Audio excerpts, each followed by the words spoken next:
Well, howdy there, Internet people. It's Bo again. So, today we are going to talk about Trump and a painting and the case of the missing gifts.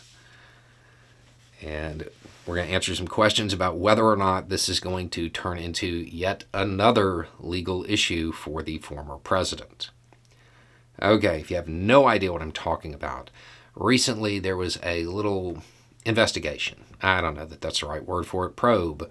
A look into some of the gifts that the former president received while in office from foreign officials.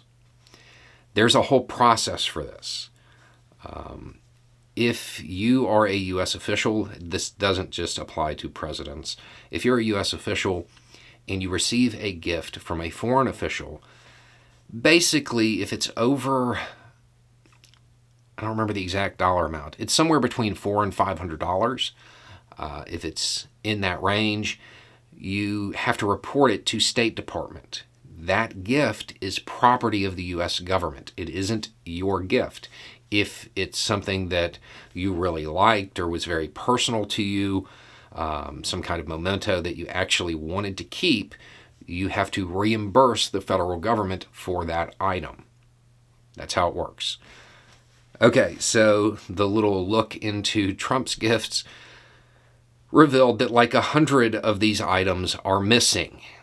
The assumption was that they wound up somewhere in Trump world, at a hotel or maybe in somebody's living room or whatever.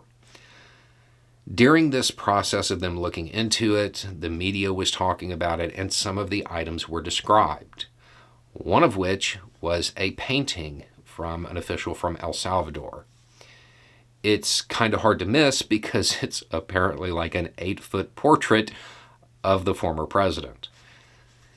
Somebody remembered seeing it in a closet at one of Trump's properties.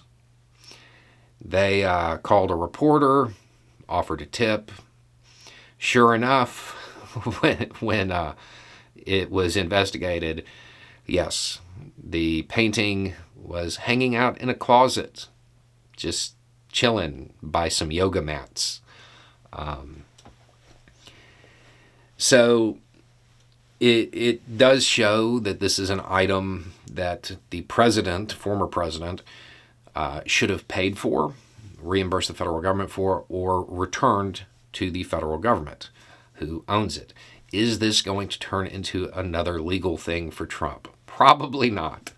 I would imagine that this is probably going to get a lot of play because it's funny, but this isn't going to be a serious thing. This is more of a bookkeeping issue. Like, even if he intended to, they're not going to care. There are rules about this, but this is probably something that's going to be overlooked unless he makes a big deal out of it. The odds are that nothing is going to come of this unless it turns out that some of his decisions were influenced by these gifts that he then kept. That could turn into a problem. But more than likely, the painting will go back, or he'll reimburse the federal government for it or something like this, and it'll all just kind of fade away. Not really a big deal. So it's unlikely that this develops into anything, especially with everything else that he has going on. I would assume that he would just return it, or cut a check for it, one or the other. But given that one of them was found at one of his properties, the people who are tasked with recovering this may want to look around some of his properties to see if there is anything else remaining, which, again, could lead to some erratic Trump behavior. So we'll just have to wait and see. The more I say it won't be a big deal, I keep thinking about all of the different ways in which Trump himself could turn this from a minor thing into a major thing. This is better than the last batch of items that were federal property that were found in a closet at one of his properties, though. Anyway, it's just a thought. Y'all have a good day.